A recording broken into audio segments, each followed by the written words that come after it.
si Jesús está tan evolucionado, más que el Buda y toda la vaina, y él ha Ahí visto... tengo una aclaración.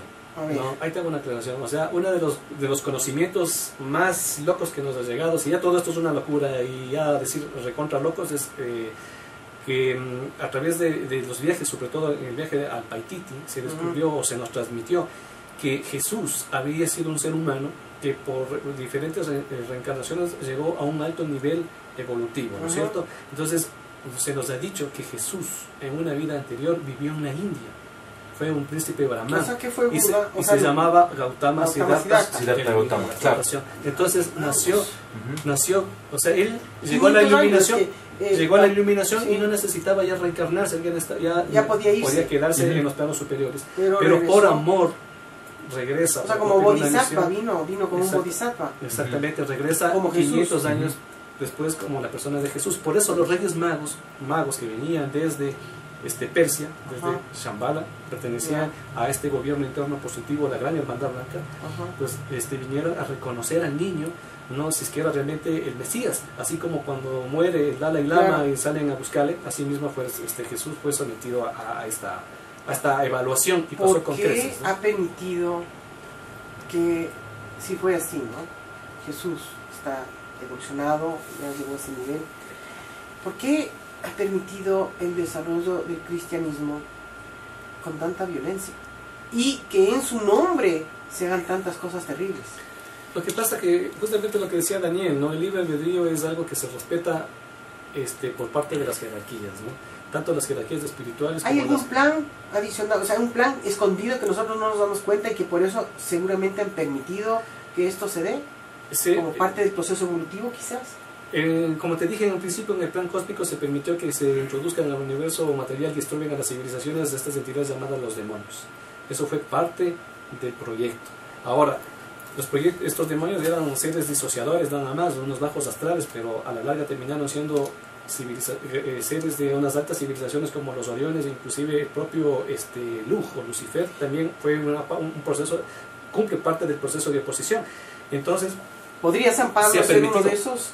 Fue el fundador del cristianismo, no fue Jesús, fue San Pablo. Inclusive con buenas intenciones se ha cometido muchos errores. Lo que sucede es que no es que Jesús lo permitió, el ser humano es muy frágil. ¿Sí? Es muy frágil y todo lo tendemos a estructurar, a justificar, a malinterpretar, hasta para tener a quien culpar después. Entonces, ¿pero por qué? Eso ha venido sucediendo. Si estamos siendo parte de este proceso evolutivo, ¿por qué tenemos que pasar por todo esto? Porque nos hemos ido olvidando de lo más trascendente. ¿Qué es qué? El crecimiento interno y hacia dónde vamos y de dónde venimos. Pero también, o sea, parte del proyecto del ser humano es que tenga oposición, que tenga dificultades. Claro. Y hemos sido sometidos a una presión tan grande que muchas veces en los grupos hacemos una analogía. El diamante más fino, más perfecto es el que más presión tuvo. Asimismo, la humanidad ha sido sometida a una presión increíble. O sea, tú mismo dices y todos decimos, pero ¿cómo se ha permitido tanta cosa? O sea, ¿cómo? O sea, fuerzas extraterrestres, ultraterrestres. Bueno, es que quizás eso es lo que hemos necesitado nosotros para trascender nuestros instintos, ¿cómo se llaman? Bajos, la envidia, el odio, el rencor, y te cuento la codicia. ¿Por qué crees que Jesús llegó a la séptima dimensión? ¿Por morir en la cruz crucificado? No, ¿sabes por qué nos han dicho estos seres que llegó a cristificarse, a ese alto nivel de evolución, de conectarse con la séptima dimensión? Porque cuando estuvo ahí en la cruz, ¿no? Después de todo el flagelo que sufrió, de todo el sufrimiento y todo lo que él hizo, alcanzó un gran poder y él podía haber cogido y dicho, desquitarse de los que le arruinaron. No, él lo que hizo es ¿qué es lo que dijo? Señor, perdónalos porque no saben lo que hacen. Según estos seres de las estrellas dicen que la máxima manifestación del amor, el máximo sentimiento que existe de expresión del amor es el perdonar. Por eso llegó a ese nivel. Entonces, si bien es cierto, nosotros somos una civilización de agredidos, de fuerzas extraterrestres, ultraterrestres, que han conspirado contra la humanidad, que nos han metido en un pozo oscuro, y han hecho de todo con nosotros. Quizás al final de los tiempos nosotros podamos emular el ejemplo de Jesús y en vez de desquitarnos, en vez de enfrentarnos y suprimirlos como dice el Apocalipsis, pues quizás y nos enfrentemos en una última batalla, la batalla de Armagedón, quizás digamos, se equivocaron, y les perdonamos porque no supieron lo que hicieron. Sigo sin entender una cosa. ¿Por qué Jesús reencarnaría como Jesús? en esa época, sabiendo lo que le iba a tocar vivir. O sea, ¿de qué manera se ha beneficiado la humanidad con todo el desastre que este hombre tuvo que vivir? Dime. Como nosotros estamos viviendo un tiempo alternativo, ¿no es cierto? Y el tiempo, nuestro tiempo es un tiempo circular. En cambio, el tiempo real del universo es un tiempo lineal. Entonces, es circular porque empieza en un punto, pasamos un proceso de aprendizaje, de evolución, de desarrollo, y finalmente llegamos al mismo punto. Y pues una vez ya preparados, cruzamos hacia la séptima dimensión con todas las civilizaciones estancadas. Ese era el proyecto original. Pero este tiempo circular comenzó a volverse una línea sinuosa por todas las intervenciones que hubieron. Los Oriones, Satanael y todo el lado oscuro que nos ha ido desviando del camino. Y al final nos fuimos separando del verdadero tiempo, de este tiempo alternativo. Y llegó un momento en que ya los tiempos eran irreconciliables. No podían volverse a contar los tiempos.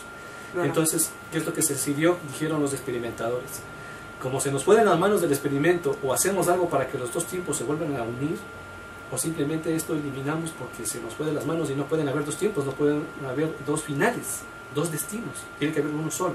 Entonces, ¿qué es lo que dijeron? Una alternativa sería el que un ser humano que haya logrado un alto nivel evolutivo se conecte con un ser que pertenece a este real tiempo, y entre los dos hay una simbiosis, ¿no? El ser humano le ceda sus 7 vehículos, ¿no? Y este ser de este tiempo real se incorpora en él, en una especie de simbiosis cósmica entre el Hijo del Hombre y el Hijo de Dios. Y al final, el Hijo del Hombre moriría como una especie digamos, para que se perdone, de sacrificio para que se perdone todo el karma. O sea, hubieron tantas intervenciones que era necesario que alguien lo pueda anular. Entonces él al final de su vida moriría para que se perdone todas las intervenciones negativas y se pueda enderezar el futuro y conectarnos con el real tiempo. Pero qué por eso, man. pero ¿sabes qué? No, más nos hemos torcido que enderezado. Pero imagínate que a Jesús en la Biblia se le conoce como el Señor del tiempo. El Señor del tiempo. ¿Qué tiene que ver Jesús con todo esto? Es que estamos hablando de dos tiempos. Entonces él vino en él para hacer ese proceso. Claro, él reencarnó 500 años después en la persona de Jesús. O sea, el Buda reencarnó 500 años después en la persona de Jesús, y a partir del bautismo, ¿no? O sea, a los 30 años, esta entidad del universo real se incorporó en él, ¿no? Sanat Kumara, ¿quién era?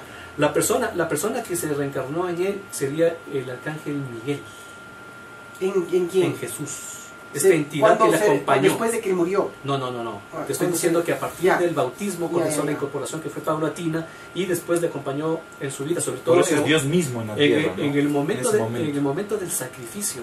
O sea, antiguamente a alguien le latigaban, pero no le crucificaban, porque ya de los latigazos no seguía vivo. Y normalmente daban 20 latigazos a Jesús, le dieron 100 y seguía vivo. Después le crucificaron y seguía vivo, pero también en un momento Jesús nos da una señal y dice textualmente: lema sabactani, Señor, Señor, ¿por qué me abandonas? ¿No? Entonces esta entidad que le acompañaba, el arcángel Miguel, perteneciente al real tiempo, le abandona, porque le dice, y lo que queda entre líneas, hijos, si es que no te dejo, pues no te mueres. Y el pacto era que tenías que morir para que se perdone el karma, los pecados de la y pasar como hombre esa experiencia. Entonces el que perdona es el hombre, es el Hijo del Hombre. Por eso se le va la mano. Ahí está el mérito. Claro. Porque si hubiese sido Dios, no tenía mérito. ¿A quién se le fue la mano? A Jesús, pues porque no se esperaba que él perdone. Entonces él perdona y se va a la séptima dimensión. Entonces, en vez de conectarse en el mismo pero él reencarnó, él resucitó. Claro, pero por eso, porque él ya no pertenecía a esta realidad. Y ahí se fue a Galilea, resucitó y se va a Galilea. O sea, claro, y después de 40 días se fue al cielo, ¿no? En cuerpo y alma, ¿no? Bye. Claro, se fue. Entonces él ya no pertenecía a esta realidad, pertenecía a esa otra realidad, y se conectó con la séptima dimensión. Entonces el problema es que como el tiempo es circular y comenzaba en un punto y terminaba en el mismo punto, para, junto con las civilizaciones estancadas, cruzar ese umbral hacia el real tiempo, pues él se fue ya directamente. Entonces quedó como una brecha, un abismo. Entonces no les toca más a las civilizaciones que están estancadas meterse en nuestro tiempo para junto con nosotros cruzar el abismo y conectamos. Exactamente.